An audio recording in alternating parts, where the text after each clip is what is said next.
This is our second threesome. This is a big production. So I'm in the middle. Yeah. Well, I'm doing all the work. You're you're skiing. Just keep pivoting. Pivot. Well, I kind of pictured a daisy chain. I don't know what freaky shit you're into, but those are well past. My time's gone. I've spent my time. I'm done. Our time's gone. Yeah, our time. Yeah.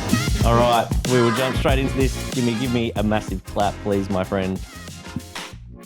All right, everyone, welcome back to another episode of Playing Through, our favourite talk show, the best talk show in the world, because everybody else is a podcast, so we are a talk show. Yeah. One of one. Yes, one of one. Today, I've got a very special guest sitting next to me, Dr. Andrew Alekna, and the one and only European champion of the Ryder Cup 2025, winning captain, Jimmy Walters. He walked in with the flag across the shoulders. Of course he did. Any chance he gets to put on a show, he's all over it. Good being the. I could feel the passion through the telly this morning at 3:40, so I just thought I'd bring this in and. Yeah, this is me, Andrew. European captain. You know, this is the first time I met Jimmy. He's got a lot of restless leg syndrome.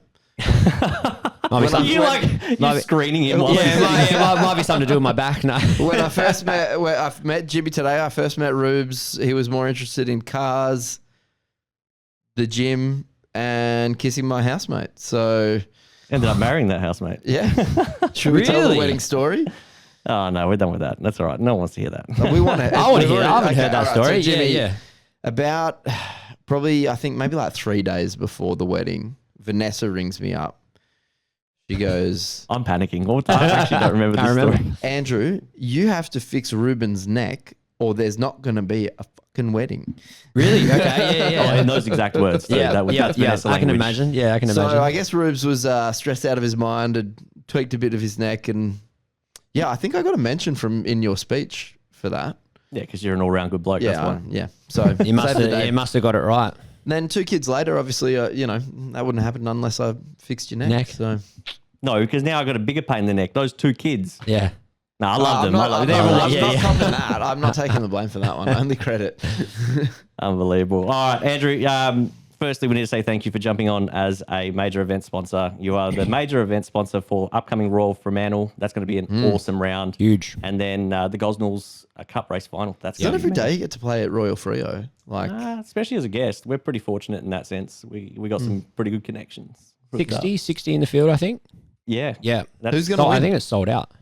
I don't know. It's going to be hotly contested, that's for sure. I think Drew Daly won the last major. He's the gentleman that I've spoken to you a few times about. With the very, that's who you thought I was when I walked in. Yeah, well, I thought just because we're both bald, mate. I wasn't sure if his last name was Peeballs, but yeah, okay. Where did you get Peeballs from? Drew Peeballs. Am I supposed to know who that is, or like some sort of correlation to something? Just say it really fast. Is that from the Jetsons or something? Nah, there's this guy, he goes around to Walmarts and he does prank. He gets them to call. Drew Peeballs. Drew Peeballs. Come on, wow. That was you can say you can. I got ya. Yeah. I'm into dad jokes, man. I don't understand those ones. But no, seriously, thank you so much from myself, Jimmy, and all the members. Because of people like you and the support you give us, we get to do so much, and we get to put on these amazing events for our members. So thank you, man. We really appreciate it. Look, we're excited to be a part of it. We have a mission as a clinic where we want to help our community just be healthier, happier, safer. And the more we can expand that community by talking to various groups of people, whether it's golfers, CrossFitters, mums, corporate health scenarios, all that kind of stuff. It really is part of our vision and our mission, and it's part of our core values of service to help people be healthier. Love that. Yeah, it's great to see, and we love it. And we certainly, and the events as well, the pre-round adjustments and all that sort of stuff. Not that we're supposed to be getting adjustments, but I've seen you give a few people I can't really resist. I feel like people are lining up for that now. It's almost like the questions like leading up to the majors are like, oh, are we gonna will the chiro be there? Will the massage people be there? We want to get our. And I'm like, oh wow, people are really buying into sort of what we're doing. So it's pretty special because I don't think anyone else is doing it. So well, I've been doing it in the local CrossFit scenario for a decade. So we basically put on a recovery center and check people, and I have everything you need from a recovery perspective. We've been doing that for a decade. So I also get flown to the East Coast to run recovery at the major CrossFit events. Yep. Before I had kids, before COVID, I would also go to the CrossFit Games, which is pretty full on. Look after Sydney. Are they in Sydney? Or No, they're in America. So Oh, wow. there's a couple of years where Reebok was flying me over to look after their sponsored athletes, their sponsored CrossFit athletes. Yep.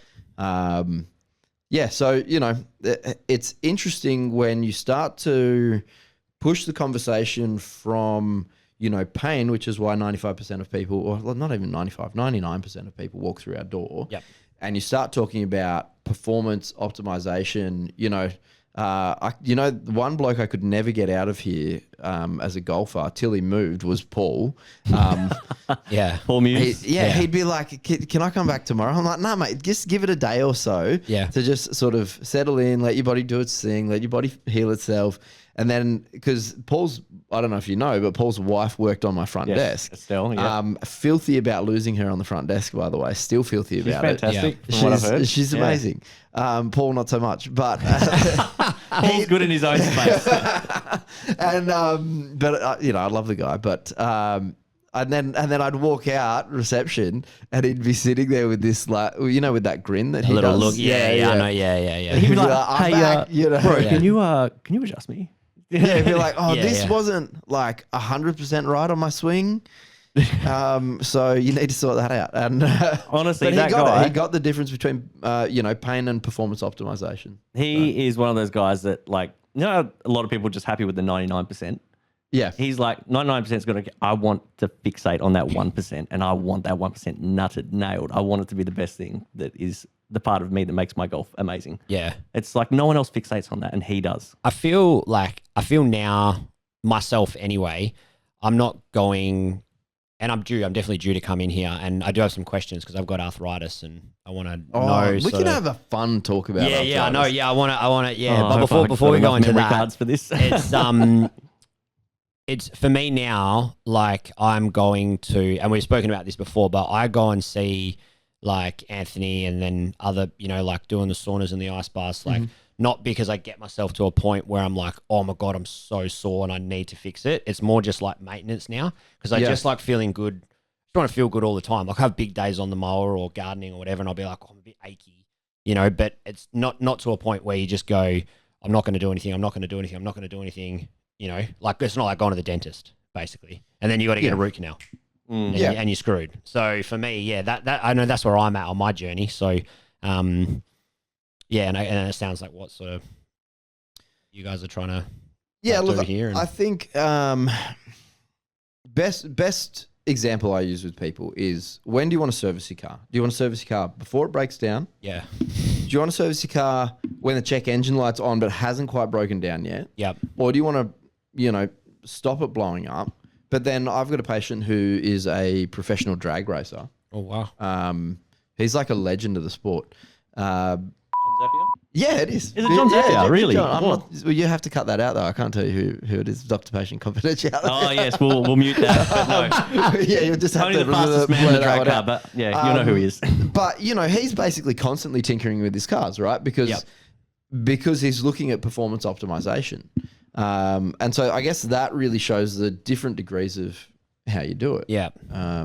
There'd be a lot to that as well, being in those cars and like, you know that from your, the your driving days. Yeah. Everything. Well, some of the accidents he's had alone. Yeah, true. There's, throw your body out of whack. Yeah, there's we'll dive into the rabbit hole of different types of traumas that put stress on your body. And you've got your micro traumas, which, sitting at a desk all day is a micro trauma. Yep. Gradually breaks you down over hours and hours and hours. Yep. And then there's macro traumas, boom, big car The big accidents, ones. Yeah. Yep.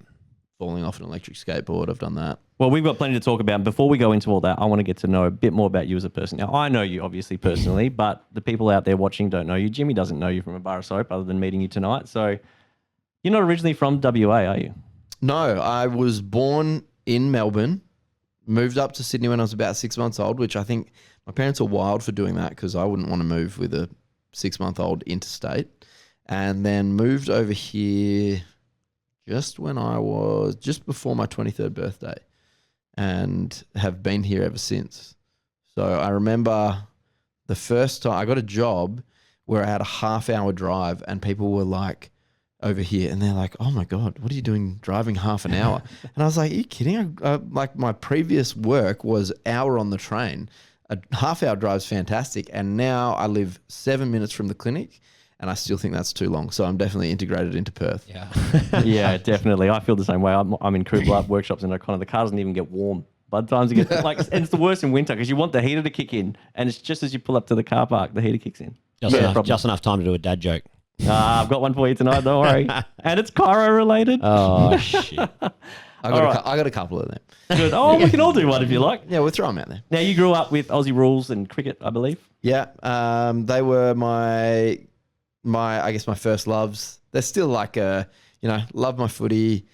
I get all like fizzed up about it during winter, and then like I'm hanging out for trade season now. I don't know about you. Now the it's grand over. final's Yeah, done. yeah. I'm like, all Nah, right, I feel ya. let's get the trades. Let's Yeah. get Zach Merritt into Hawthorn. Yep.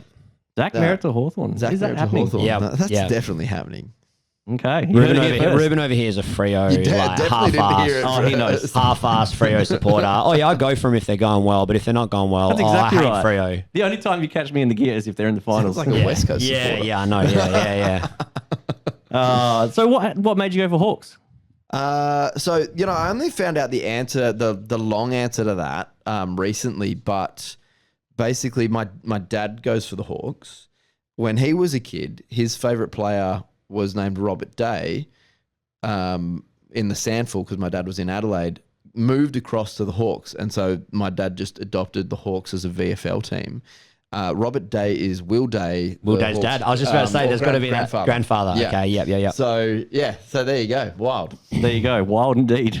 And what school did you go to in Sydney? Was it Sydney you went to school there? Yeah, William Clark College, which you would have never heard of. Fancy. Sounds fancy. Is that similar to like a Trinity or Aquinas or Wesley no, over here? it's like a poor man's private school. Yeah, okay. So, Yeah, it was very cheap per term, and really the major difference was I had slightly better facilities, and they had the power to Co-ed? kick somebody out if, I learned that the hard way. they had the power to kick somebody out if they were being a drongo, and that was, that was the main thing. Did you go all boys school? Yeah, early on in the piece. And Where? then I just realised, Trinity.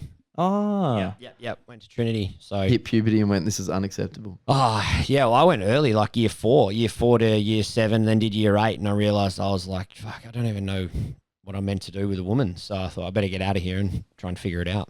I went to Rubes could have given you some. Yeah.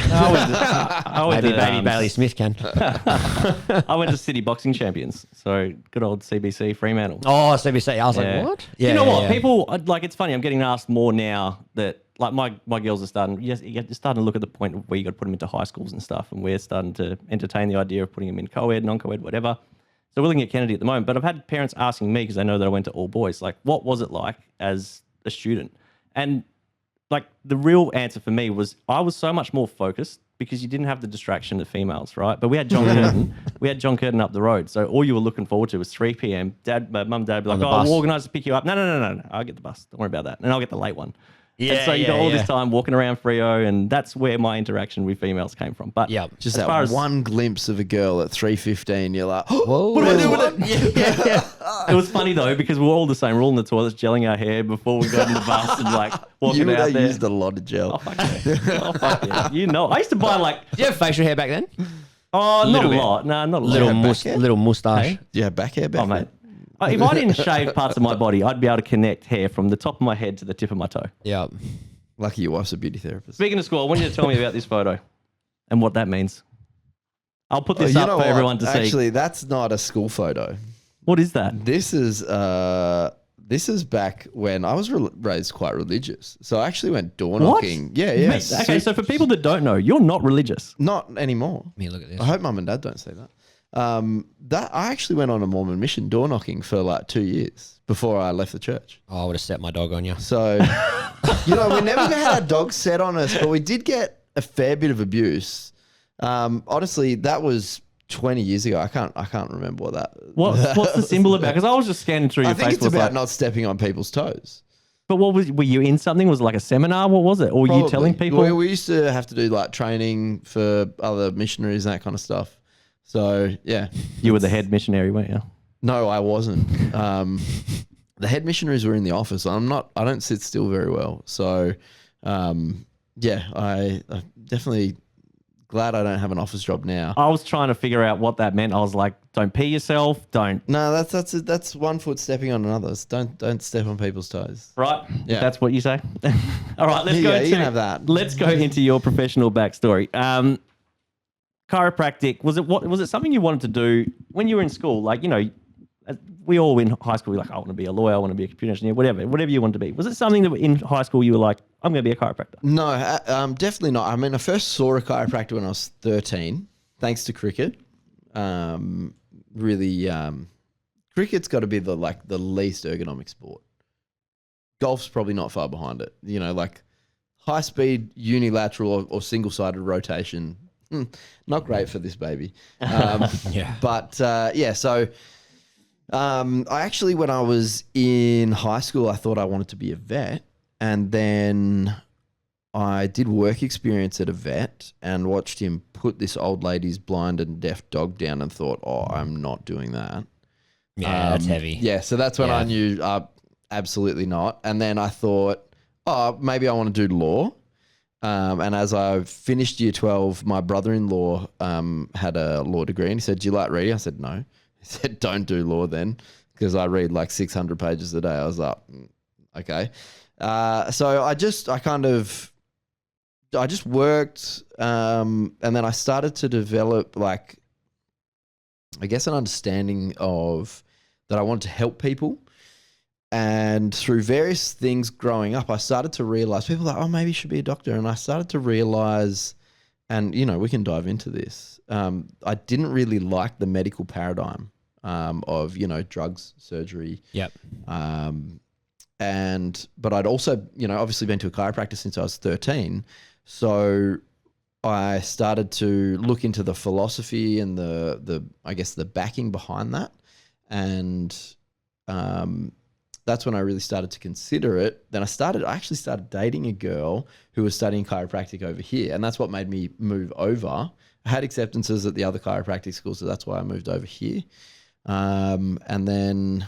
What's the study? Like, what's the study involved? Like, is it a university thing pretty or is horrible. it like, It's a 5-year university degree. Yeah, okay. Double degree. So you get one degree that you can't do anything with at the 3-year mark. And then you've got another 2 years after that. Yeah. And it's, uni students, you see them and they're like, they've got 10 hours of class or something like that. And then they do, an exam period where they have 2 or 3 exams. It's nothing like that. It's like 30 hours contact. The expectation from the lecturers when I was at uni was for every hour of class, you would do 2 hours of study to, nut it out. To the hour. Yep. And then every exam period, every exam was must pass. So like even if you'd already accumulated above 50% pass mark in the total unit at university, if you failed that final exam, you failed the unit. Wow. Okay. So high pressure. I think the worst exam period we ever had, I think we had 12 exams in the space of 14 days that were all must pass. Yep. It wasn't. That's insane. It wasn't heaps of fun. But we're here. You must love it though, because if you're doing that much study, it must be something. It's like I wasn't massive. Like I do nothing compared to this, but I do lawn mowing and gardening, and I had to go to Jim's. I started with Jim's mowing. I had to go to Melbourne for a seminar, and I was like, how am I going to sit in a seminar for 7 days in a desk, like in a uni thing, like with Jim standing down the front telling us about it. Jim? Jim. He's not the Jim, I know. Yeah. The Sorry Jim, to the actual Jim. And spoiler, his name's actually David. I think marketing is way better than his middle name. His middle name is That's Jim. marketing. They just use Jimmy's likeness. I think saw him somewhere. Yeah. No, but I went there, and as he was talking about stuff, I was like, I want to learn. So you know what I mean. So it just clicked, and I was there, and I was soaking it in and stuff. So it must have been something similar at uni. It was just clicking, and you were like, well, I want to learn about this. And I think you grow in your passion as well. 100%. And you can either love what you do or do what you love, right? So you either find a career that you really like. I get to look forward to coming into work. I'm mission driven. There's a reason why I want to help people be healthier. Yep.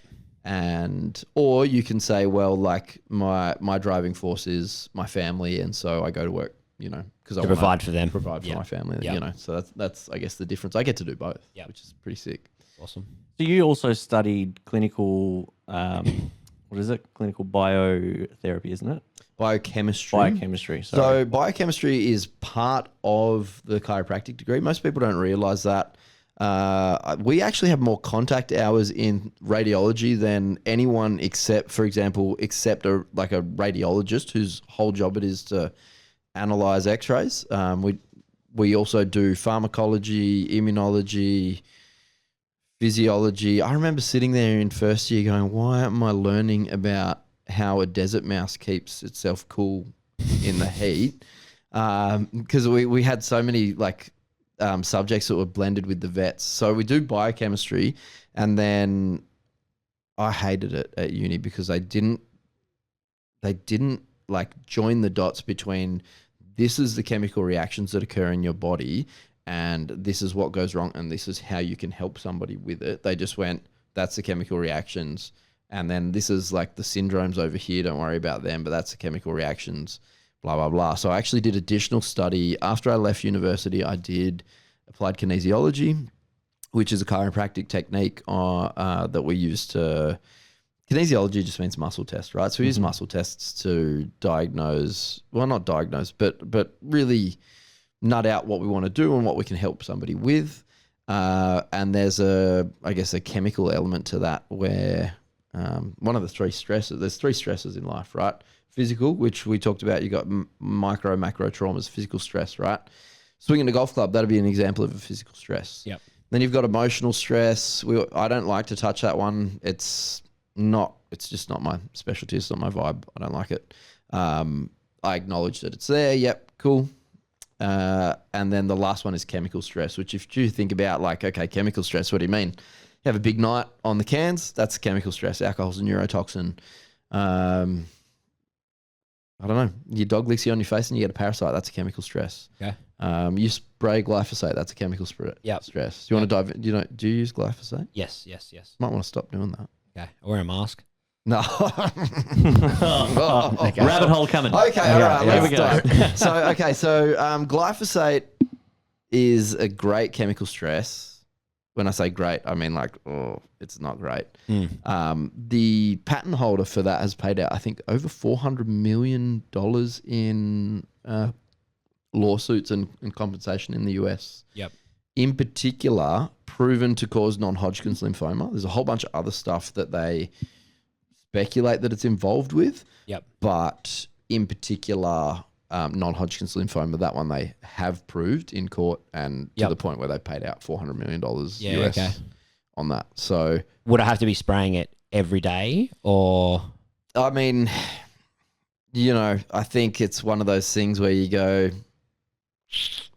even if it hurts a little bit, stress is cumulative, right? So if it builds up in the body gradually over time, then you're still going to have the same. Is there anything to counteract it? Look, you can use chemical binders, like spirulina is a really popular one. You know when spirulina became big and everyone was doing the green smoothies and that kind of stuff. Yep. But nobody understood why, right? So you've got these things called binders, and you basically you take them, and anything in particular ranging in your body that could cause problems, the binders help grab onto it and transport it out of your digestive tract. Okay, so kind of like a shield. Sort of, not so much like a shield, but more like a paper towel, right? You imagine there's a spill and we soak it up and help it leave the body. So I'll just make a note. Yeah, spirulina, write that one down. Spirulina is helpful for particular chemical toxicities, and chlorella is a really favorite one for heavy metals. Same with zeolite, charcoal. These are all like standard binders. There's another one, marijuana. No, that's not a binder. That's just a good time. Sorry, Jimmy. I tried. This is a good relaxant. A little bit of oil. Yeah, no. Tash knows that too. Yep. But people sitting out there, who calls it marijuana? Yeah. What chemical is that? No. It comes from the earth. Cat Williams, what's he say? If you just the comedian Cat Williams, if you just so happen to set it on fire, it has some effects, right? Very true. So, very true. where were we going with this? Oh, yeah. So, the main thing it does in your body is it deposes an amino acid name called glycine. And glycine's really important for liver detoxification. But that's the main one, right? So, when you've got high glyphosate, you struggle to get in glycine. So, you really want to be supplementing if you're around glyphosate a lot. Yep. Glycine. I wouldn't say a lot. Collagen. But still, yeah, collagen. Yep, I do collagen in my porridge. Collagen, protein, that kind of stuff is your best source of glycine. Okay. Yeah, cool. Yeah. So I've got a few paper towels in there already. Yeah. And the spirulina. But I mean, best to just stay away from it, right? Sorry, Scotty. You'll be out there spraying from now on, Yeah, mate. just get the apprentice to do it. The younger he is, the more resilient he is, right? Sorry, mate. Oh my gosh! So, with everything you do, you're big on changing people's lives through chiropractic. Is there a particular case that comes to mind that you remember going, "I just changed this person's life forever"? Heaps. It depends on Any specific that you're like, if that person hadn't have come and seen me, their quality of life would be the worst it's ever. The biggest one is actually kids, right? So adults will come through the door. It's kind of funny. Adults will come through the door for pain, right? That'll be their primary motivator. But when I see kids, it's for some kind of dysfunction. And I think back to she's I'm still working with her now, but little lady, 2 years old, constipated on Movicol, so like adult grade Movicol, yeah. pooing That's once heavy. every 5 days, right? And then I think it took us a few weeks to really get things moving. Started to poo, 10 days straight, and it was like with no Movicol. It was unreal. Wow. And that really changed her trajectory because she'd started to develop like a toilet phobia or all that kind of stuff. I don't know. Just got to. It's not good. helping Yeah, kids poo. Tash. So. Yeah, like Tash gets that with IBS and IBD and all that, and it's problems in that, and it's like it's fucking shit. Like no pun intended. Well, pun intended. Well, it's not shit. It's not shit, isn't it? Not shit. That's the problem. Exactly. But it is hectic. So I can only imagine being a 2-year-old and not knowing. You know what I mean? Yeah. Like not being like, why am I not? So yeah, that would have been massive for her. Yeah. I think also, I know a couple of weeks ago when we caught up, you told me about a story about a gentleman that had gone to the doctors and they'd sent him for all these scans and everything, right? And he come to see you and you sort of sorted him out. And I know there's a lot of people out there too who at the moment, migraines and all the rest of it, there's no answers for them. They've probably never had chiropractic in their life. How do you, I don't want to say convince, but how do you get a message across to those people through the channels that we got to say, look, you need to come to see me. You need to come to see a chiro because the doctors don't always have the right answers. No, they don't. And I think one of the biggest problems with the medical system is that it's kind of set up on this hierarchical sort of concept, right? So, if you want to know what drugs or what surgery to have, don't ask me. I'm specifically trying to stop people having drugs and having surgery. If you want to know what style of chiropractic care you want, don't ask a GP. They don't get any training in it. They actually don't even know really what we do. Their specialty is give you drugs and give you surgery. Is drugs and surgery, Yeah, right? So yeah. it's like going to, a Ford dealer and saying, well, what Toyota's the best one? Like, Yeah. Good analogy. they're not experts in it, and they don't really want you to, Buy it anyway. buy a Toyota, Yeah. right? So, it's funny. We do, like, for example, social media advertising, and people think like, well, why does a health clinic need to do social media advertising? The reality is, if we look at this, do you know what Coca-Cola spends on advertising a year? Millions. Keep going. Billions. Billions. It's $7 to $8 billion a year on advertising to help people think that you can drink Coca-Cola without consequence, right? Pfizer spends between $3 and $4 billion a year.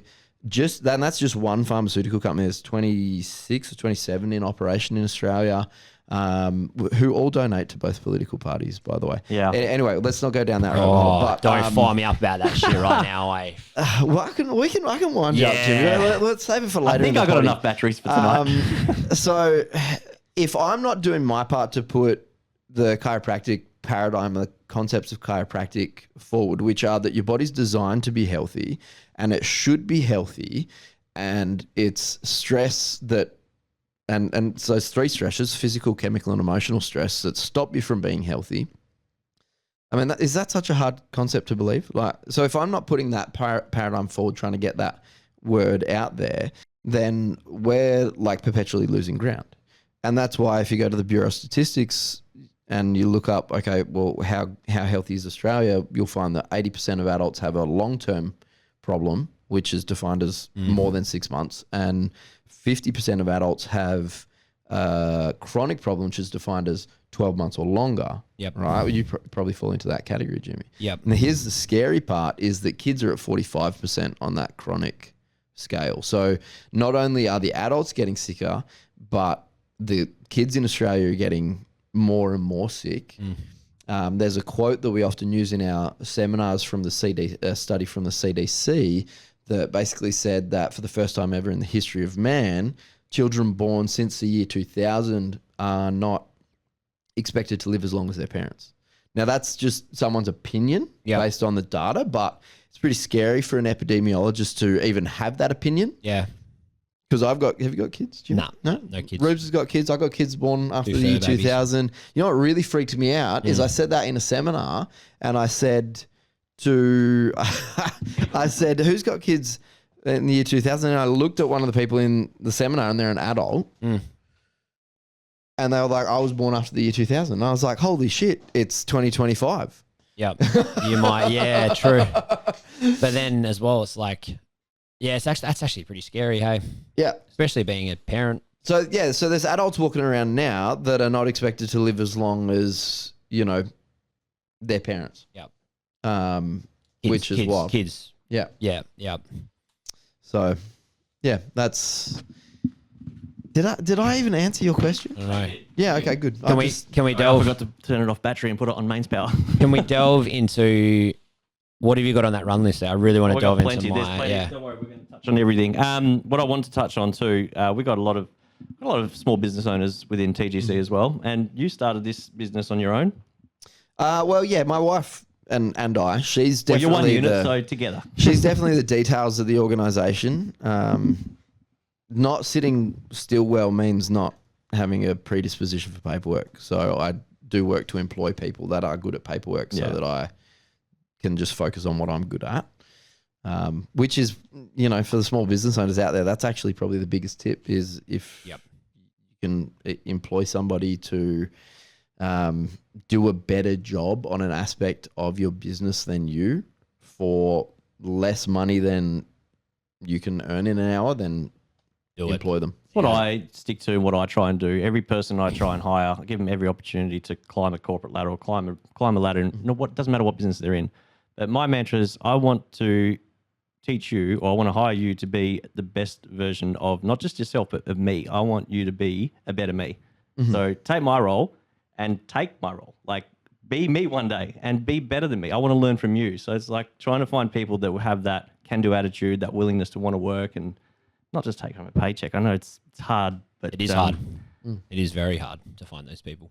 I think that's where, you know, we're fortunate in that, you know, like I mentioned, we are mission driven, and my the three other chiropractors that work for us in the clinic are all on the same mission. So it's great for us to have a vision of what a healthy society, if we're having the right impact, looks like, and they've bought into that, and they're definitely A players, and I'd categorize an A player. They love to learn. They love to get better.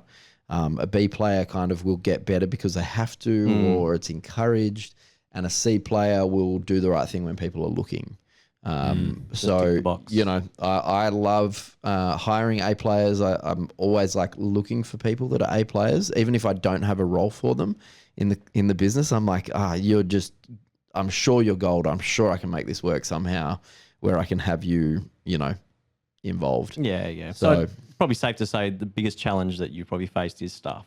100%. If they don't, you know, I'm actually now, I've started as a practice coach, so I help other chiropractors structure their business in a meaningful, successful way. And, you know, in terms of what we always talk about, you've got to have a vision, right? So you've got to know where you want your business to go, what you want to tackle, what you want to accomplish, because you can't hit a target that you can't see, right? So you've got to have that vision. Then once you've got that vision, you have to transform yourself into the right kind of leader that's going to be able to lead people to accomplish that vision. Yep. And then from there, you've got to have the right people. Yeah, definitely. Yeah. And if you can't find the right people, then it doesn't matter what your vision, your leadership capabilities are. There's just some people that unfortunately are just not interested in exceeding and or excelling. I think it's so important to make sure you have people on your team that share the same vision as you and want to go in the same direction as you. And I think it's really important that when you identify certain people within your organization that aren't sharing that same vision, you need to get rid of them. As brutal as it sounds, you need to hire slow, fire fast. Yeah. And look, unfortunately, someone can be great. They're just not right for the role. And it shouldn't be a personal thing. It's just Never. It's just like you're fantastic. You'll probably succeed in a bunch of other things, and I hope you do. But do you fit in this role? Are you the right person? Is it the right time in your life? That's the other thing. Is we've had people that were great until their life changed, and then they weren't, and that's almost more detrimental because you're like, what happened to you? You were fantastic. So yeah, right person, right role, right time, right way. That's the 4 boxes we tick. Love that. Love that. And you've called it a hub, not a clinic. Why hub? Was there a meaning behind it? Was there anything behind it? The hub actually came from kind of by accident. So we started, like I mentioned, we started doing recovery in CrossFit events, and a friend of mine, Brendo, he and I, we just started it by accident. He used to work for a supplement company. He hit me up. He had a stand at a CrossFit comp, and he's like, do you want to be like the sup brand as Body Science? Yes. BSC. Do you want to be the Body Science chiropractor for this comp? And I was like, yeah, sick. Like, Richard Branson always said, you say yes to opportunities and you figure out how you're going to do them. And then all of a sudden we had a bunch of all these other practitioners, massage therapists, physios that were like, oh, can we get on board? And it just kind of steamrolled into this being this big thing. And that's how the Athlete Hub started. Right. So I had the Athlete Hub. I was working for somebody else in their clinic. And the Athlete Hub was like my little side gig. And Brendo, my friend, he always talks about being responsible for our logo. He's not. And Brendo, if you're watching this, I remember exactly how it started. I think it was Fiverr or Airtasker. You just got a designer to mock it up, and they gave us a bunch of options. And we both agreed that this one was the one we liked. And and then I was looking when I was doing more like brand kind of awareness and marketing kind of awareness. They were like, you have to have some kind of connection to your logo. So a hub means like a meeting point, right? So we started using that phrase just unintentionally, but then we really kind of got connected to the point where the concept of a hub where everyone could come together and meet more inviting. There. Yeah, it's clinic's just, like, oh, you're going to the clinic? Oh God, what's wrong with you? I'll just listen. Yeah. Do you know what? When I had our first proper clinic here, we got an interior decorator, and I said to her, you know how, you know what it's like when you go into a GP's clinic?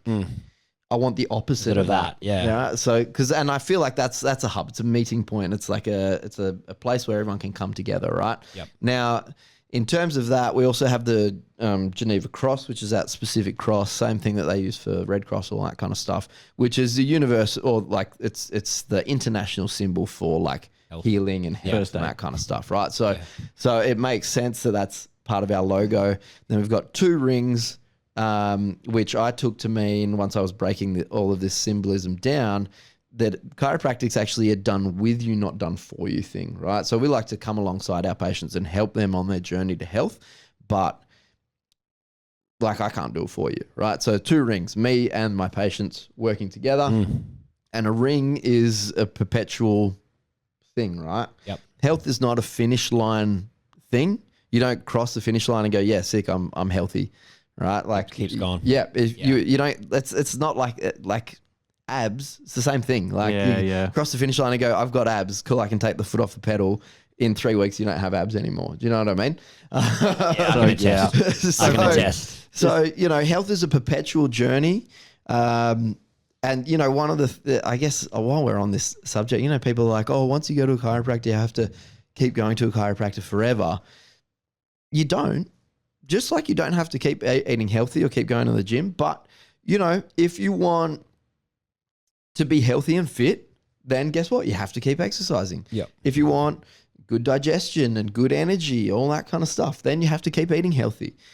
If you want a healthy spine, you want a healthy nervous system, then you keep seeing a chiropractor. You're preaching to the choir here with Jimmy, because you're massive on that, hey? Yeah, huge. Yeah. You have to keep going, right? Yeah. Like golfers, guys, you're not going to like finally hit 72 on a round and go, sick, I don't have to try anymore. Like, You're going to try, bro. You're going to try shoot 71. I'm an expert now, Yeah, you know. Just ask Brody. It's perpetual. It's perpetual effort. And life is perpetual effort. No, I massively agree with that. That was like when we started our, like my partner or Tash, my fiance, don't say partner. my fiance. Yeah. She's had some health struggles the last sort of 3 years. That's really, tested us and tested her. And, she's had a fair bit going on with like chronic pain and all that sort of stuff. And, we've sort of like delved massively into the health side of things in the journey, and that's why I can sort of align with everything that's you're sort of saying. And it's not for me. I was already like fairly healthy, but it's made me think about a lot of things. I'm like, well, if you're doing it, I want to do it. And then I started thinking of other things. So we've now got like the sauna, the ice bath, go get a massage every like 2 weeks, like needling, and then all that sort of stuff. And I'm just like trying to eat healthy, and you can't. And it's not. People take the mickey sometimes because they're like, oh, you're just trying to do it for golf, and but I'm like, no, it's not. It's for just my life, right? It's just a bonus that I feel good for my golf. Like, I just want to wake up in the morning and actually be able to roll out of bed and like start the mower and feel good, not be like, oh, here we go again, another day, another dollar, like, so. And I think I'm looking forward to getting on the table. I've got these. You'll be a changed man, I can tell you. Do you know what often happens is I'll have particularly a dad come in, and we'll look at the form. They'll go, okay, I've got back pain, or I've got sciatic pain, or something like that. And one of the first questions I like to ask people is, what's made you act now, right? Because often, even if it's an acute flare up, an acute flare up is always a little aggravation of a chronic condition. Yep. Right. Unless there's a, we talked about those macro traumas, unless there's a heavy incident of bam, this occurred. Like an ACL or car accident. Yeah. Or like when I dislocated my shoulder, something like that, I, hit the road at 40 Ks an hour. That's another story.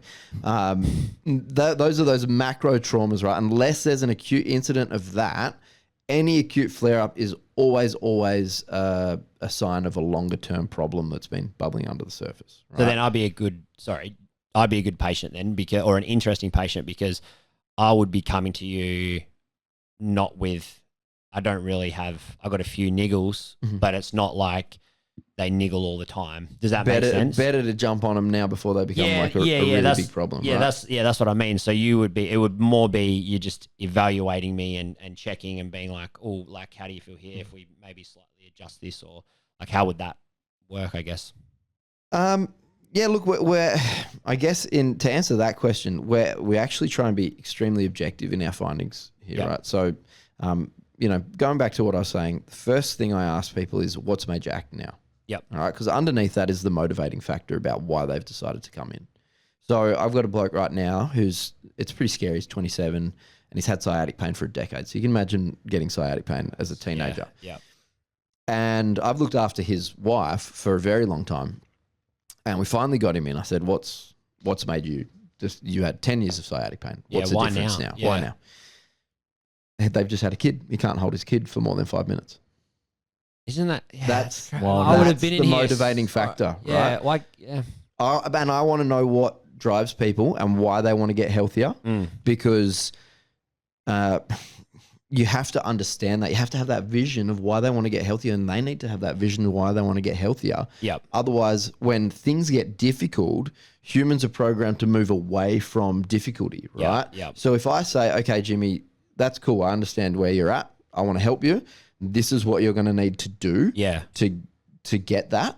Yep. If you don't have that vision, you're going to go, oh, that seems more difficult to resolve it than to have it. Yeah. No, I'm a dive-inner. Right? So Is that a word? So we'll make it one. We'll hyphen it. Yeah. So I always want to know what makes people tick, what's driven them to get on the table. Now, our process is to find that out through medical history and look for any indications of what's going on, and really connect with people, because the primary reason why people struggle with practitioners, based on the research, is that they don't feel an empathetic connection with any practitioner. Yeah. Right. So if you don't feel like your GP cares about you, your chiropractor cares about you, your physio cares about you, Yep. you don't want to be there. Yep. Right. But I actually really care about my patients, and when one of them's not going well, I'm actually pretty devastated. Yeah, because you feel it. You almost feel like you're letting them down. It's my success, their success, right? Yep.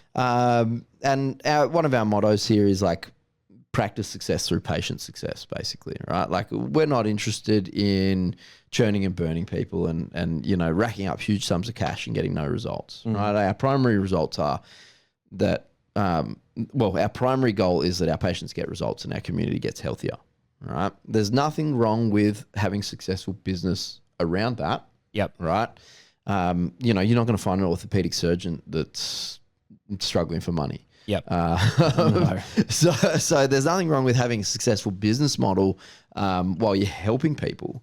But if we're not helping people, we're wasting our time. I think you can feel that though, like when you go somewhere and you can feel this is a cash grab. Yeah. If that makes sense. Yeah. And you know what I mean? Like you can feel, and I've gone into some appointments with Tash, like that are meant to be, like you say, like your doctors and like pain specialists, and fuck man, they've gaslighted the fuck out of her. And I've just sat across and wanted to belt them and been like, why are we even here? Like, you're meant to be helping this girl, so Yeah. I think like you can feel that from, like a person, like a practitioner or something. It's meant to be taking care of you, and you go, like, for example, I didn't really want to go and see a psychologist or a psychiatrist, I can't remember, but I do see one now, and it's the best thing I've ever done. I just call them baggage handlers. Yeah. We've all got baggage. Yeah, right? yeah, exactly right. But I went in there and I was like, I don't really want to do this, but I need to, try and figure out a few things. And now I've gone in and like connected, and I'm like, I can't wait to go back in every 4 weeks because of that. Like, I feel the connection. Yeah. So it's and almost they're just going, what's been going on the last 4 weeks? Exactly. And, Yeah, exactly. So and that's a health journey, right? Special. That's a health journey. Yeah. So, yeah. What the Brilliant. fuck were we saying? No, good. I liked it. Talk about Hawthorne? No, this is all stuff that people need to hear and they need to understand. Like, I can tell you right now, so many people are scared of going to a chiropractor, A, because they don't know what to expect, and B, they don't even know what you do. So, all right. So when people come in, first and foremost, 10% of your nerves in your body are devoted to pain, right? So pain's not a reliable indicator. If you're getting niggles, that's like the check engine light coming on. There's already a problem, right? If you've got some kind of symptom in your spine is already in the process of deteriorating, right? So we got to stabilize that. We are one of the few people that you can walk in and go, I feel great. Can you make sure that I am?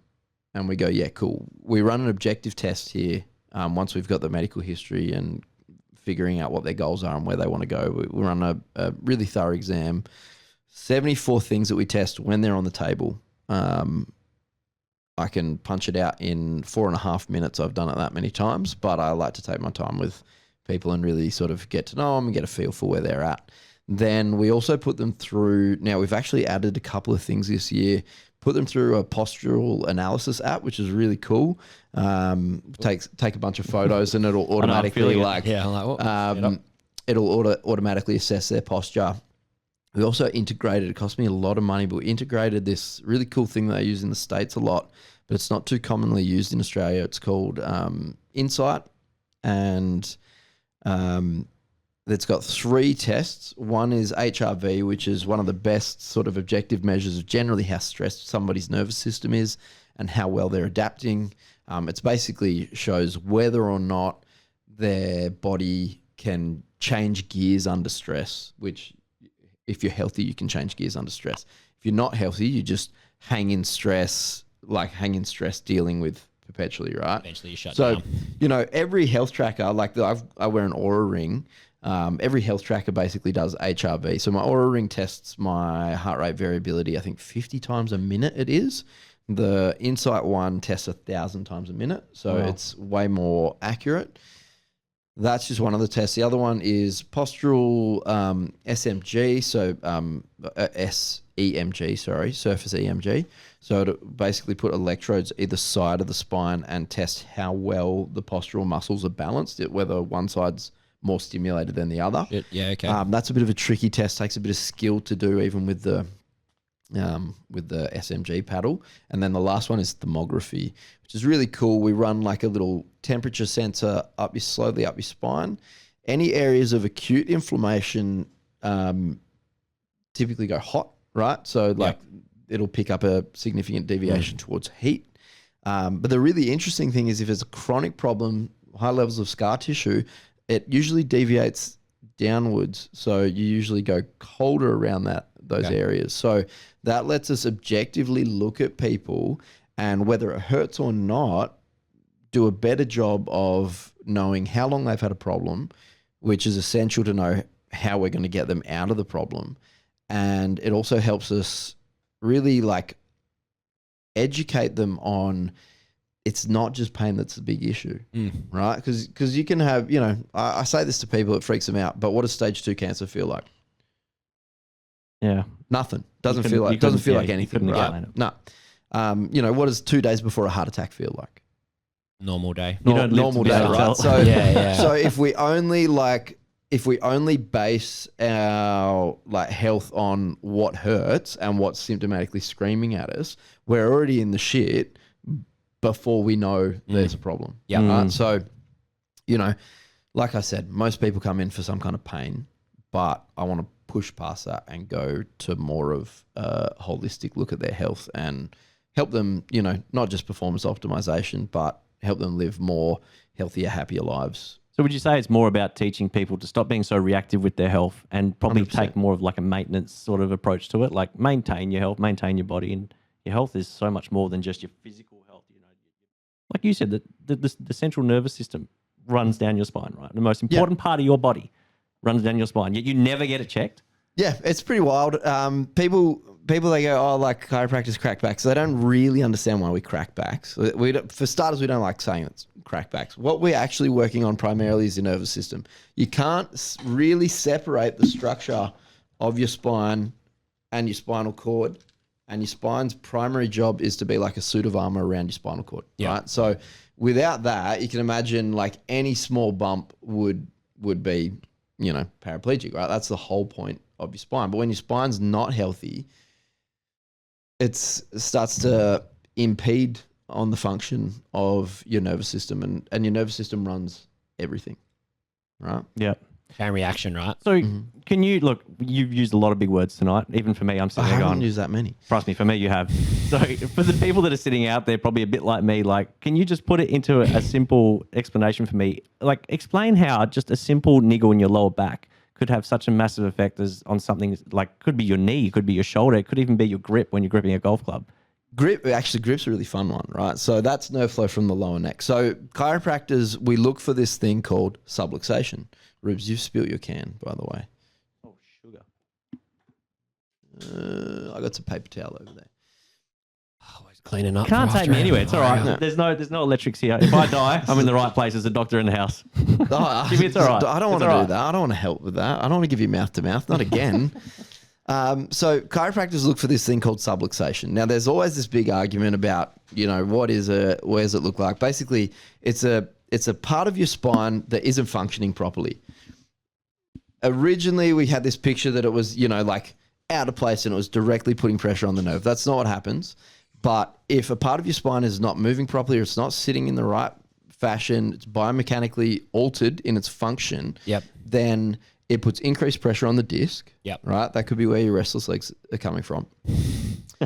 But it also changes the structure around the spine where the cerebrospinal fluid flows, and that can irritate the nerves as they exit the spine, and that can cause any kind of change you want in like peripheral drop-off. All right? So, you might have been listening thinking, well, how's he helping a 2-year-old with constipation? I'm actually not touching their bowel. I'm working on their sacrum.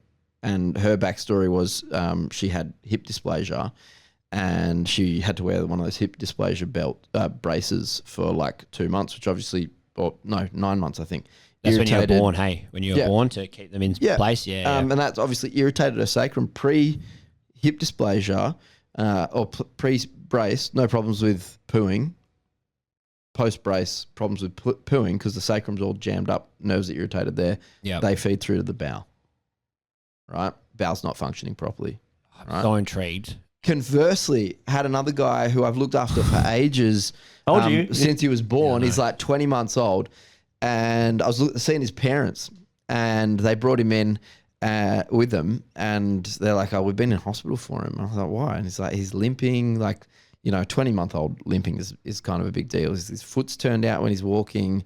And the hospital just kind of went, I checked with the parents. They didn't touch him, didn't run any scans, nothing. They just went, oh, it must be transient synovitis, which is like inflammation in the lubricants of the joints, right? Thanks, health system. And I said, you want me to check him? I was running late. I was like, I'm running a bit late. But I'm looking at this little dude. He's not walking properly. I'm like, I'm just going to run later because that's my job's actually to help people, right? So I went, okay, we'll just take the hit. We checked him and I just touched his sacrum. And he went, oh, like this is a 20-month-old. He's like, oh. So we adjusted him, which if you're wondering how to do it with kids, very different to adults. There's no cracking, there's no popping, nothing like that. And he walked out of here, no problems, no limps. Wow. So, this is one of those things. They had the same problem causing different results. All right, one of them's constipated, one of them struggling to walk properly. I know. I found with Cairo, like the most recent adjustment you did for me. Like, I'm not joking. When I was sitting on the end of the bed and I'm like, oh my God, I can see. Like, my eyesight literally became so much brighter. Walked out of here, what felt like I was walking sideways. I was actually walking straight because I'd been so bad and so gunked up. There's no other word for it. It's crazy. Yeah, Crazy. look, the hardest thing for us is the medical fraternity is based on, they talk about evidence-based. Because I look after the spine, I can't predict the results at the end of the nerve. Does that make sense? So Yeah. I can't take 50 people that all have lower back problems and go, I'm definitely going to get the exact same result with all of them because they might have lower back problems from a different cause, in a different way, affecting a different thing. Whereas we can take 50 people with high blood pressure and regardless of what causes the high blood pressure, I can just give you a beta blocker and that should And it'll reduce fix the it, yeah. high blood Give you a pressure tablet, because yeah. I go further down the chain in the symptomatic chain, right? Yep. What would be really smart was if they said, oh, you've got high blood pressure. What are you stressed about? Because if I took your blood pressure on a treadmill, I'd expect it to be high. If I take your blood pressure sitting in a doctor's office and it's high, then I should be thinking, why are you stressed? What's driven your blood pressure up? Pretty good. But instead they go down the chain and they go, here's the symptom. We'll just treat the symptom. Yep. Right? Here's a pill. There's never and let me tell you something, never an animal in the history of the world that has died because of pill deficiency. Well, this is a good... No animal's gone extinct because they weren't taking enough pills. Very Right? true. The Right. human body's fascinating. It can This is a good segue, right? Because when I did my ACL when I was 24, I think it was, I never had any problems before that, like broke arms and my toes and all that sort of collarbone, but I never had any problems with my any injuries like that. So I snapped my ACL, had the surgery with the hamstring. They were like, "Yep, 9 months, you'd be recover, be able to play back footy and stuff like that again." It was still swollen and it was still really sore. So they did another MRI. Oh, there's a few little spots. We'll go back in, keyhole surgery, we'll clean it up. Sweet. 4 weeks post-surgery. Oh, feeling better now. Then it would seize up again. Another surgery. So they ended up doing 3 keyhole surgeries after my original main surgery. And then I remember I walked back in to the doctor's office with the surgeon with my granddad's walking stick because I couldn't walk. I literally couldn't walk. My knee was bent like that, swollen. And I was like, here's the box. Like, think outside it. Like, what is wrong? And he's like, oh, maybe you need to go see a rheumatologist. When it literally across the road at the Wexford Centre in Murdoch, urine, blood, injected me, drawn all the fluid out. Within 24 hours, told me I had ankylosing spondylitis arthritis. AS for short. Oh, Love AS. Yeah. So that's my. I feel like I'm getting educated here. This is was my great. segue into this, right? Because I was like, I used to get adjustments pre my ACL when I was younger. Yeah. But I got told from my rheumatologist that I'd always had this in my body, and it was just that traumatic. What do you call it? The Macro trauma. Yeah, Yeah. there was a macro trauma that brought Just it out pissed your because immune it was system off because it was stuck in that brace for so long, and it was like such a traumatic experience that's where all my arthritis sits now. AS is so much fun. Here comes Yeah. the mic drop. Okay, No. so I'm prepared. Yeah, Didn't yeah. know anything But- about Jimmy on this one. Okay, AS. But then my partner, she was like, oh, because she's got arthritis too, but she's like, oh, I don't, we shouldn't get treated like because that's what we've been told. Wrong. Yeah. Straight up wrong. Yeah. Right? And I think, I guess part of that is a misunderstanding of like really, they don't know what we do, right? Like, Because I think it's brutal to like if you snap, Yeah, crackle, and pop, that it's- you're going to break goes back to something. advertising let me about tell you, chiropractic. it's not right. So, I guess here's the other one that, like, I'm not a fucking idiot, right? Like, if I have a patient and I've done a thorough history and exam, and like a lot of adults, something comes up on the exam that warrants X-rays, and I'm taking X-rays, I'm gonna pick the safest technique to use, right? Yeah, of like course, yeah. Who's the expert in chiropractic? The dude that does the 5-year chiropractic degree. Yep. Not the guy that does, Rheumatology. yeah, and don't get me wrong, they've done a lot of study. Don't ask me about rheumatology. I can tell you everything about ankylosing spondylitis. Yeah. That you haven't been Took me a told. long time to Are learn you that. ready for this? I can't even Yeah. say it. Okay, so I'm ready. ankylosing spondylitis is always blamed on a genetic issue called HLA-B27. I'm sure you've come across that. Human luteinizing antigen B27. Yep. So it's a genetic mutation in the way your immune system works and functions. Are you okay there for I'm their big roots? and chitty Okay, bang bang. so- That's just my. Pop that up in the corner there. But here's the fun one, right? So everybody with AS has HLA-B27, but not everybody with HLA-B27 has AS. Okay. So is the genetic issue the cause? Are you asking me? Yeah. Just think common sense for me. Think outside of the box for a sec. I'm going to say it's a 50-50, so I'm just going to say no. Correct. So because if the genetic One from issue one, baby. was the cause, Yep. then everybody with a genetic mutation would have the problem. Okay. Does that make sense? Yeah. Right. So like, for example, my niece has cystic fibrosis, right? Yeah. Everybody with the genetic mutation with cystic fibrosis has cystic fibrosis. Full stop. End of sentence. Okay. And that's how you know a true genetic disease from an environmental one that's predisposed with a genetic mutation. Okay. Right. And AS is one of those ones. All right. What's the difference? It is. Are you ready for this? And I heard this on a podcast. I didn't even learn this at uni. And after I heard the podcast, I thought, why the fuck didn't I learn that at uni? Is that true? And I went onto Google Scholar. People don't know Google has a page called Google Scholar that will only bring up research. Yeah, like verified, scientifically backed. Peer reviewed. Yeah. So I went on to Google Scholar. Ankylosing spondylitis and Klebsiella. We'll come back to that in a sec. Chlamydia? Close.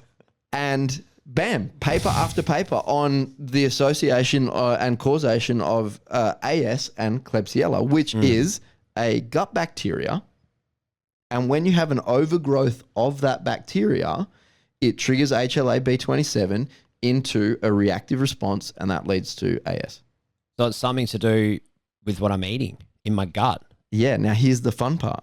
Fuck Another mic drop. Here we go. Okay. Go, bro. Come on, hold my hand with me on this one, Jimmy. Winning. So, Charlie Klebsiella. Sheen. Winning. Klebsiella is a lactose fermenting Already feel my body bacteria, right? So it loves lactose, Yeah. loves dairy. So I got to get, bro. Do you know how I send most people that come in to see me with AS I can do it though, into man. remission? Yes. Don't have dairy. Full stop. If it's going to, yeah. I got this patient, she's a wow. nurse, she's got AS, and she used to have all of this chest pain and like, cause like your rib cartilage inflames, right? Have you had that yet? Nah. Okay, let's try not to have Yeah. that. It doesn't happen. Everyone's AS is a little bit different, but for her, she'd get costochondritis, which is the cartilage of her ribs Yep. inflaming. and So it's all, and it's all I was diet, seeing it's all her. diet, I was seeing her, and I could keep it at bay, and like keep her feeling good. But we always want to get to the cause, right? Because I'm not treating AS, I'm treating subluxation. I wonder Right. if this is all to do. This could be with Tash as well. Well, yeah, reckon, hang on. yeah. Let's not go off too many branches here. But One patient at a time. I'm Yeah, telling you about this one patient. Anyway, sorry. I was like, you got to stop dairy. So she was like my primary AS patient when I first heard this podcast and started researching down this thing. I was like, you got to stop dairy. And she's like, what? I'm like, explained it to her. And she's like, okay, I'll give it a try. After like a month of dairy free, no rib pain whatsoever, she's like, I feel amazing. And then her and her now husband went to Japan on holidays and like just kind of took a foot off the pedal. And, you know, if you don't speak the language, it's kind of difficult to kind of dodge the dietary issues, that kind of stuff. Yeah. And she comes back and she's like, oh, my chest is killing me. Yeah. Because, you know, she fed the Klebsiella again and like it blown up again. And yeah. So basically what happens is your gut is supposed to be like incredibly diverse. Like your gut is the master of diversity, equity, inclusion, hiring, right? It wants a shit ton of different types of bacteria in it, and they all should have different amounts of like population representation. Yeah. And Klebsiella is a normal one for us to have in certain amounts, but too much of a good thing becomes a bad thing. So if we get an overgrowth in particular bacteria, then they can actually, number one, they can make you crave stuff. So if you've got an overgrowth of Klebsiella, it's going to make you crave their favorite food. Right? Oh, I definitely got that then. You've probably got firmicutes. So they make you crave sugar, like big time. Bro. And so if we get overgrowth in particular bacteria, they can actually change your behavior. But your bacteria also can change what your body wants to react to and what your immune system wants to react to. We could actually be changing my whole entire life right now Massively. in this hour. And So Tasha's. Let's focus on one, all right? This is where, you know, this isn't even like a chiropractic thing. This is just a holistic health kind of thing. And this is part of me doing the clinical biochemistry and that kind of stuff. I'm so glad. Afterwards. I'm But so glad we've done this. here's the kicker, Jimmy, is we can throw whatever supplement we want at your body. And if your nervous system sucks, you don't get better. Yeah. Right? If there's pressure on the nervous system, that's your primary system, then you don't get better. Crazy, hey? So it can like coincide, like it'll like not coincide, I don't know if that's the right word, but they'll intertwine with being on the table and adjusted and that, and then along with that diet, that change in the diet, then that's when we'll see you. So it's about the chiropractic lifestyle, which there's three things involved in getting patients results. Is number one, we have to adjust them in a particular rhythm that actually gets results. Yep. Right? Too little, we're not going to achieve anything. Too much, which I don't like, that doesn't happen too often. Poor Muse spec.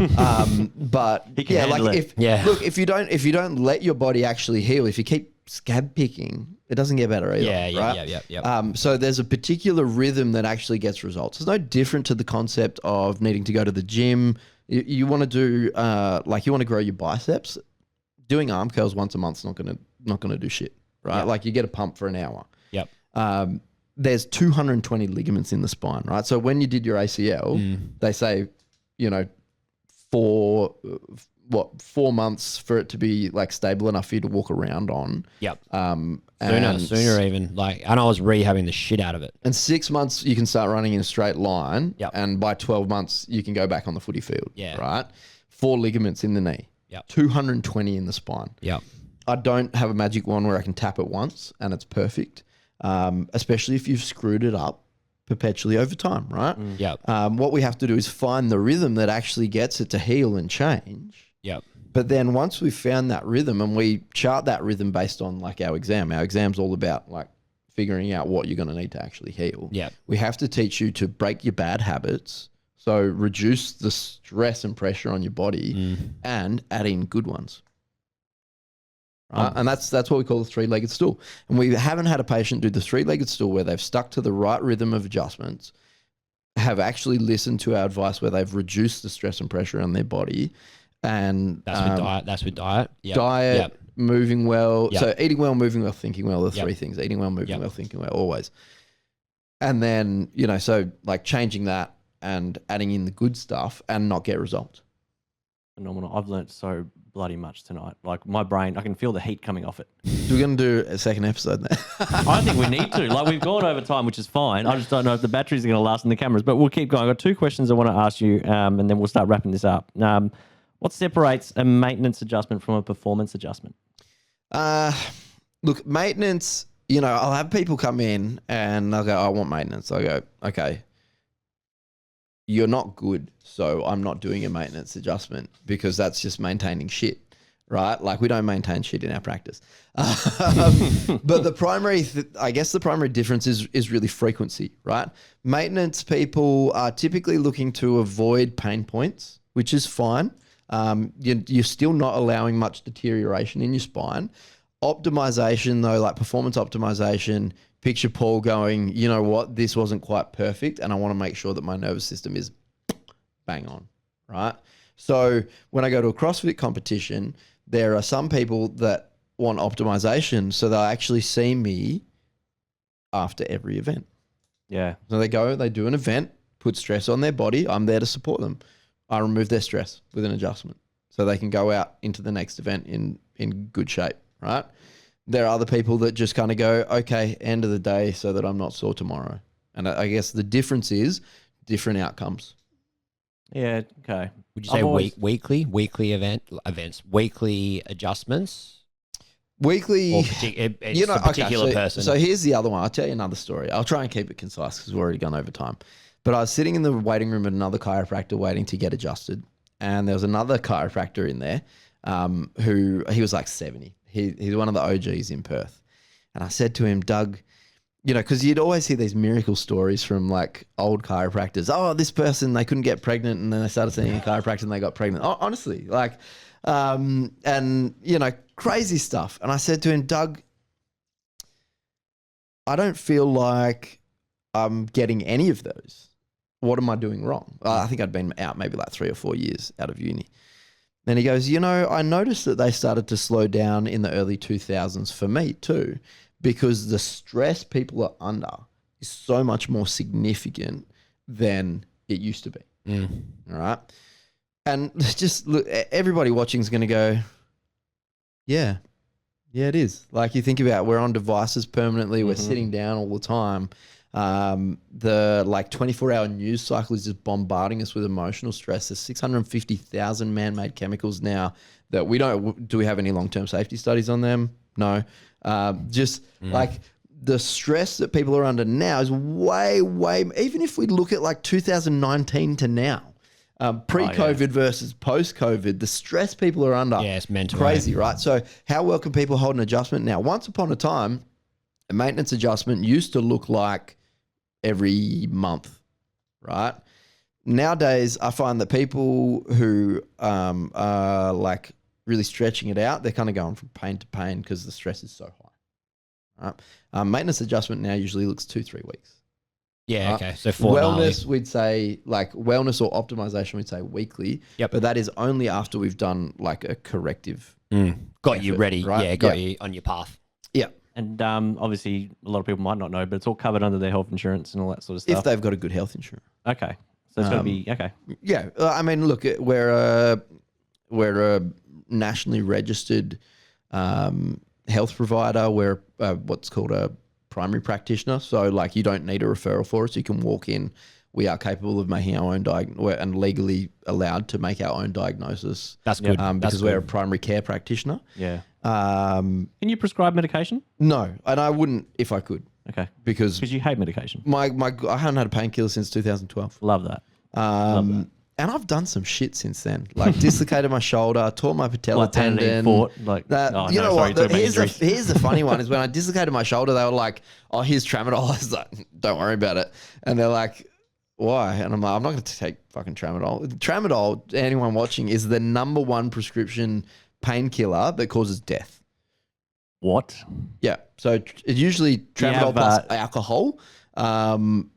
kills people or like it's really that easy to actual OD fact? on. Yeah. Tramadol, shocker. Wow. That's mental, I've never because had it. that's what. Yeah, Tash has had a lot of that. Yeah, so I'm they a just codeine they fiend. just like here's tramadol. I'm like, don't worry about it. And they're like, okay, well we'll send you home with Panadeine Forte. And I was like, I'm not taking that either. And they looked at me like I was some kind of Freak. Like I Yeah. had my arm in a sling and like I refused the green whistle. I was like, no, I don't want any pethidine shit either. And then they're like, well, we have to give you something when we discharge you. And so they gave me like ibuprofen and Panadol. And I tossed them in the bin on the way out.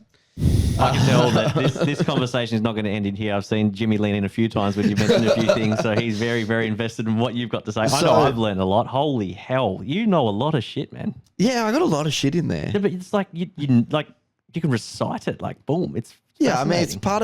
part of our thing. When I'm with the patient, I have to think that every day when I see people, I have to make a decision with them for their health.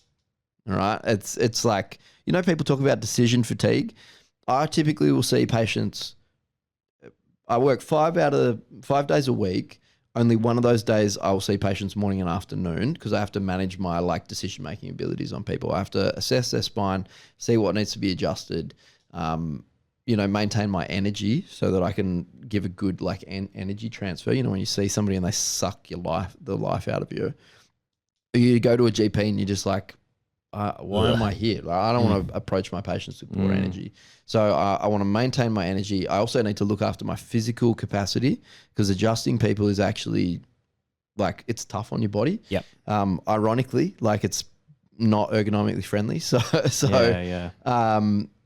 so we're always managing our capacity to look after people. But like the biggest thing that like chiropractors often suffer with by the end of a shift is just like mental, like, oh, we're done because we've been like so focused and so intent on who we're looking after for that time. I think it's so important. And any members, non-members even for that fact, if you need a really good chiropractor that you can trust, someone that this isn't an ad or anything, this is legit. Like I'm one of your patients and I feel I'm normally a bit timid around certain like sort of practitioners or doctors. Like I'm like, oh, do you really know what you're doing? I've never, ever, ever doubted what this man has said or advised me to do. And it's always paid in spades. I've always come out firing, come to the golf event and, you know, I'm rusty as hell. I went out and played pain-free. Like normally after golf, really sore. And after I'd seen Andrew for an adjustment, my gosh, what a difference it made. And just your knowledge, your overall knowledge is fascinating, man. I'm truly fascinated. Like I've Gets me known into you for a trouble while. sometimes because I just run my mouth and then I'm but the way running behind. like But you don't speak it in a way where you're just saying it. You speak it. You back it with fact. You back it with practice. Like you know what you're doing, and you should be very proud of where you are today. I think. I'll let you know, and I'm coming in anyway. That's already ticked off. But I'm gonna do no dairy from now. Wow. cold check turkey. in. Yeah. We'll check in on that. Yeah. I can't wait to see I it. think by the time, what's the date today? 29th.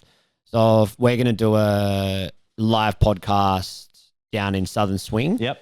Which is alcohol. There's no black in alcohol. There's no dairy in alcohol, is there? If you have Bailey's Irish cream, probably. No. Yeah. So we're doing a live podcast. Yeah. We're doing a live podcast down at Southern Swing. Yeah. So that's about 3.5 weeks. So that's almost 4 weeks. So Watch those dairy cravings though, because the Klebsiella going to be like, give us our food, man. Yeah, I know. Yeah. So what, up the protein?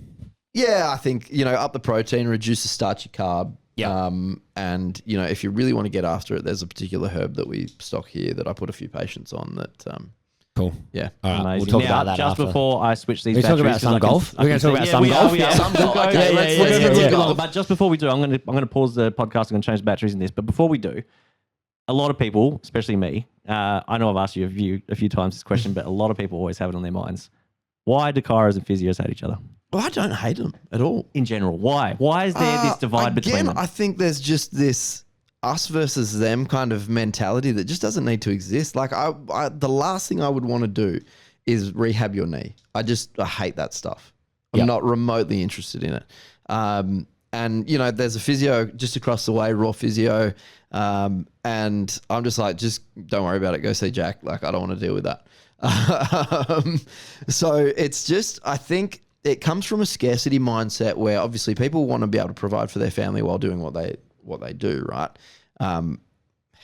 We don't need to piss in each other's pockets. There's plenty of Fish in the sea. Yeah, there's plenty of people that need physio. There's plenty of people that do chiro. And when people are like, what's the difference? I'm like, it would be quicker for me to explain what's the same, because we're looking at two completely different things. We're interested in two completely different things. And like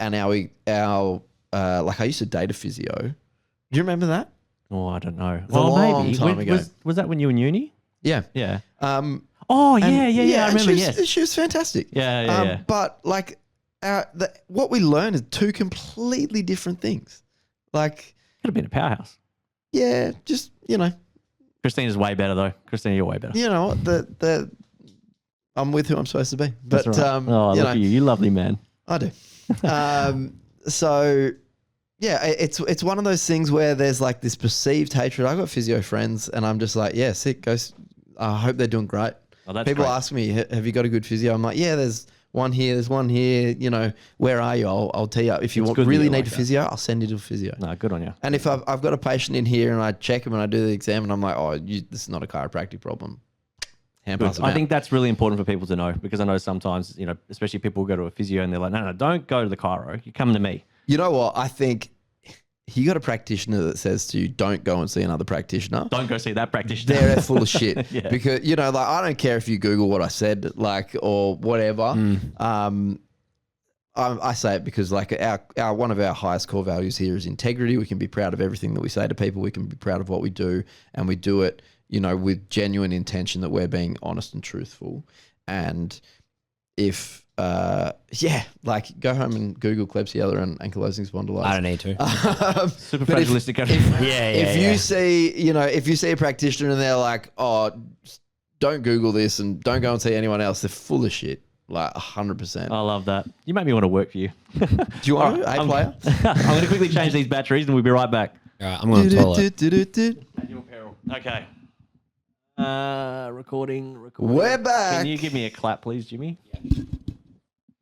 Alrighty. Okay. Jimmy's a good back one. from his. Is that like the gong, break? the sort of... So what it does, it makes it easy when I edit. I can see the spike in the audio, and I can align all the video to the Smart, audio. it's smart. It is. Yeah. It's not smart when you forget to do it, because then you're sitting there for ages like, why is his Where- mouth moving in the where's the audio? clip? Is it? Yeah. Okay. Heaps of chiropractic talk in there tonight. Thank you, Dr. Andrew. That was amazing. Now you're going to be privy to some golf chat. Okay. We'll try and get through this. We'll try and do it within 20 minutes. The Ryder Cup, the real Ryder Cup, not the one you were at. The Ryder Cup just happened, and it was an absolute onslaught. One of the things I want to talk about. You guys really shit the bed, didn't you? USA did, yeah. Well, you guys, I didn't play for him. I'm just USA for. But yes, no. I wanted to talk about the. Did you watch any of it? You wouldn't have watched any of it, would you? That's too wrong time zone. I'm not Okay, getting but up did for you that. hear any about? No, I was on at how- 7 o'clock our time. In the night? Yeah. Yeah, PM. Yeah, I fall asleep putting the kids to bed. Oh, that's cute. Not tonight. Not tonight. Did you hear anything about the crowd interaction with the European team? Surely you must have heard something on the news. No, you don't watch I TV. did see something. Like drinks Oh, thrown yes. at Yeah, Rory's they weren't wife. happy. Mate, I'm There sorry, was but Rory was giving it to him on the scoreboard, wasn't he? Yeah. he was, but he was only giving back as good as he was getting. Like, that Well, wasn't no, I'm bad. about it. I think,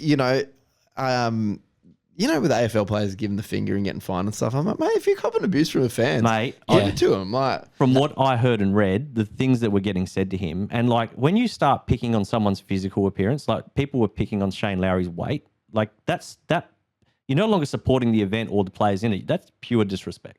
Yeah. yeah, it's not about like going, oh, you suck at golf. Like, I mean, they don't. Yeah, but you could, like, Well, it wasn't even. I saw something this morning that it wasn't even. There was a American presenter, Christina something. Is that a lady? Had a mustache and a beard. you can be whatever you want nowadays. What is it? Yeah, no, but she was like, and she's like does movies and stuff like that or whatever. She's an actress or whatever, and she was like the announcer or whatever. Oh, the MC. Yeah, MC, right? And the crowd was like, let's go, Scotty, and that, and then they were like, fuck you, Rory, and then she was like, yeah, fuck you, Rory, microphone. on the mic. I feel like the On MC the- is and then supposed she went, to be and then impartial. and then you could hear her be like, I shouldn't have said that.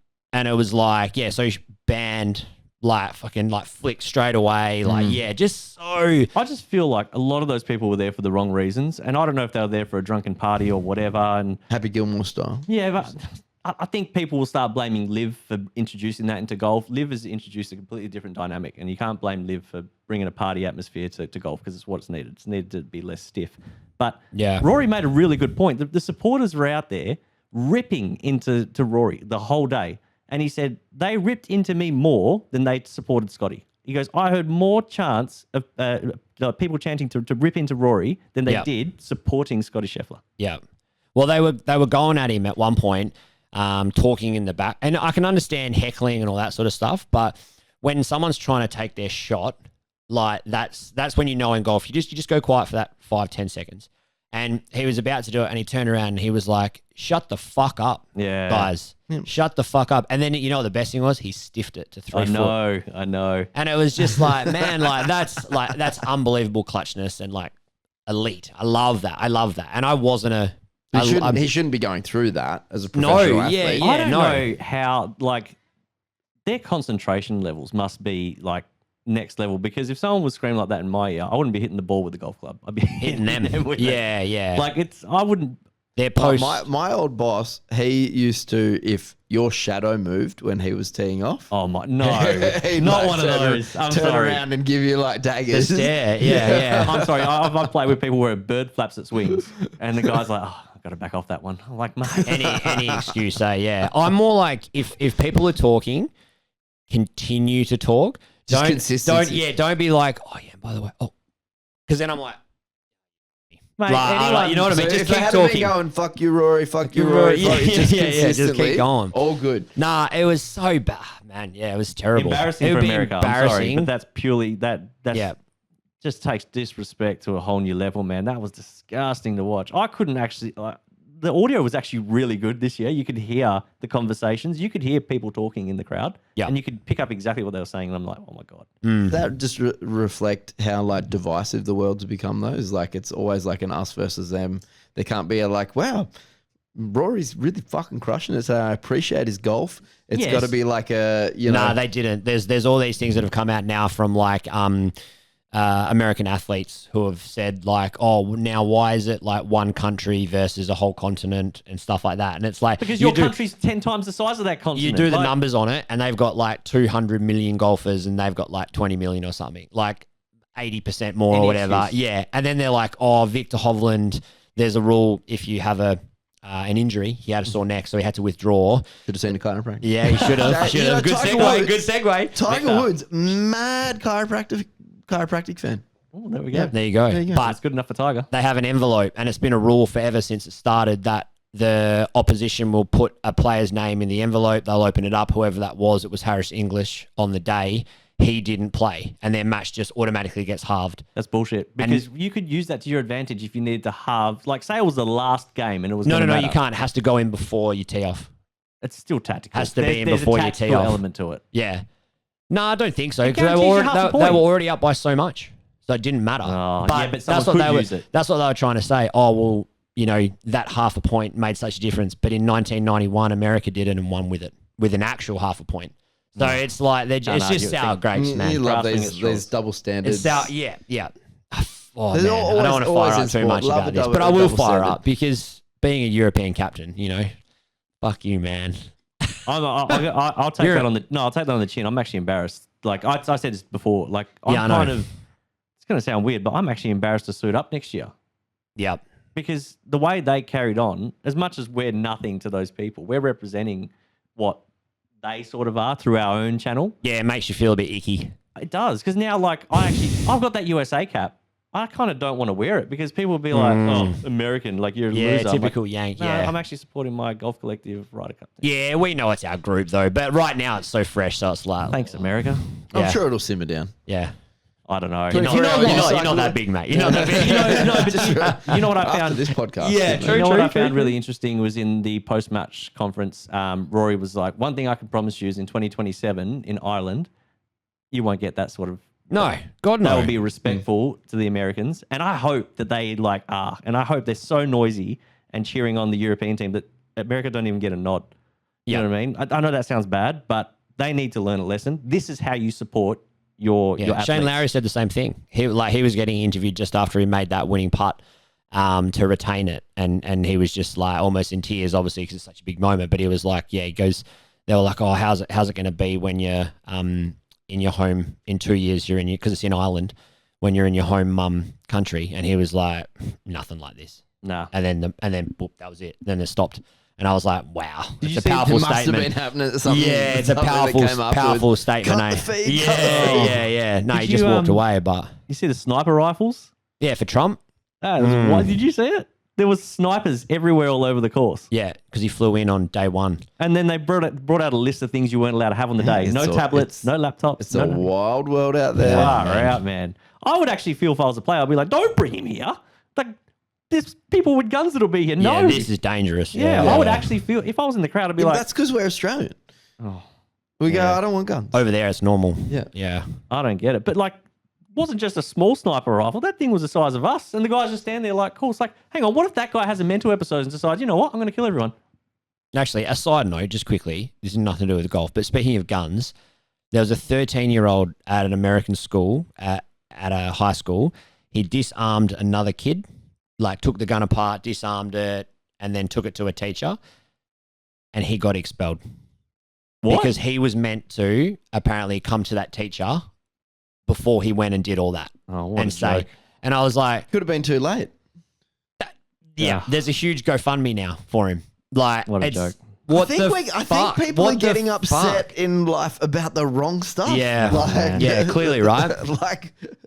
like really. He did the get right. upset Like about I would the have been wrong like, give stuff. him a medal. Give him my medal. You know like, how hard it is to I disassemble don't a think gun? he wants that. yeah. Whoa. Sorry, bro. Come on, man. All right, I'll give him this. He probably did it like Jason Bourne, just Yeah. Can you imagine? Yeah, and yeah.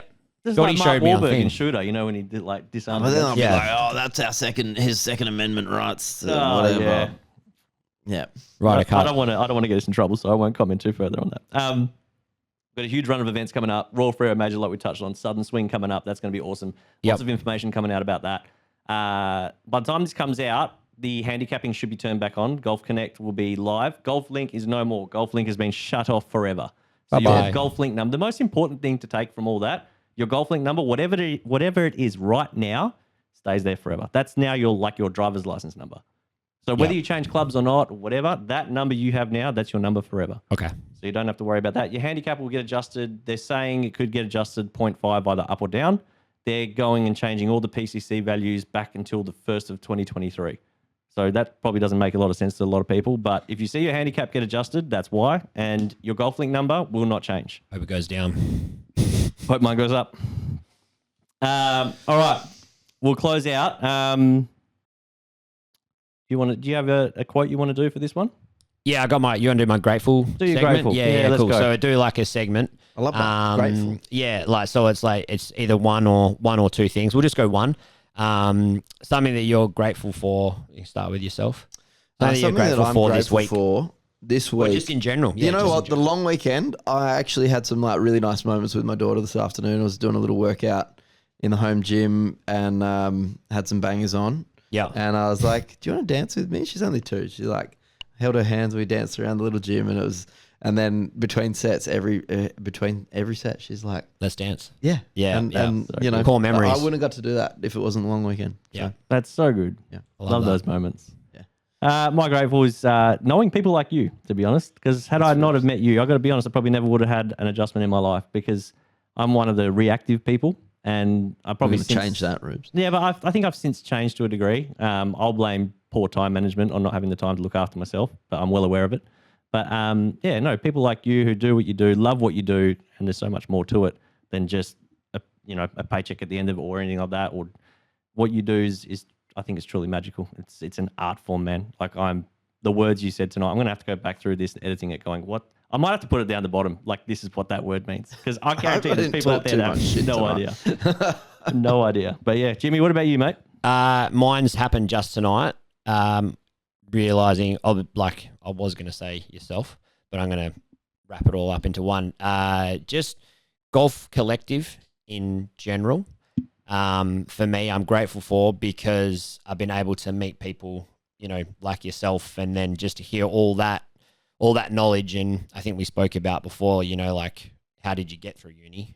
Because obviously you loved it to listen to it, and then like what you said, I was leaned in and listening and really. Never seen you so attentive in my life. Yeah, You're like, I know, "What?" right? Yeah, I haven't even had any medication yet, any Dexies. But no, I'm very grateful for you, mate, for doing this, doing the talk show with us and getting on here. And I think, I just appreciate it. And I'm looking forward to the next 4 weeks, dairy free.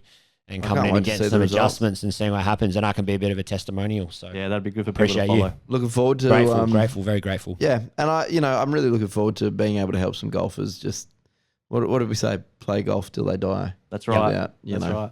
Something getting in the way. Thank you for sharing your journey with us, my man. That was awesome. We'll get you on another podcast in the near future because we could talk for hours. We really could. Yeah, any requests? We didn't even touch conspiracy theories today, so that's a whole nother episode. That's a whole nother episode. I'll close this out with I told you I had a dad joke that's car related. Here we go. Oh, have you got quote something? It. I'll quote. I'll do my quote. I'll do my quote. So this is by C.S. Lewis, and it says, "You can't go back and change the beginning, but you can start now and change the ending." Love that. That is very good. C.S. Lewis, very solid. High philosophy. Yeah. That's very good. I love that. Say that again. You can't go back and change the beginning, but you can start now and change the ending. I think that's so relatable because in this current world that we live in, it feels like everybody is doing more than what you are. I think everyone's comparing themselves to everybody else. Like social media. Yeah. You want to make a change to your life, you're in control of that. You do that whenever you want. If you feel like your life's hit a roadblock or you cul-de-sac and break through that shit, it's up to you. You go do that. Yep. You've got all the power in your hands to go and do that yourself. Don't compare yourself to anybody else. Yeah, don't worry about being judged as well. Nah. Stay, do your thing. I think that plugs in a bit to forgiveness too. Like something shit's happened in the past, holding on to a grudge. Not worth it. So much energy goes into people being, that person. It's like, man, why? If you let that go, you could have that energy on just move so many forward more powerful with love things. And just go, cool. Yeah. I don't have the just go and dance to the bangers. That's right. With your daughter. I just agree with the person who has a grudge. Go, I'm sorry you feel that way. Okay, let's move on. Let's just keep life going. Yeah. There's so much more to life. Kill him with kindness. That's right. All right. Give me a joke. Here's the dad joke. All right, here we go. Shit. What did the spine say to the chiro?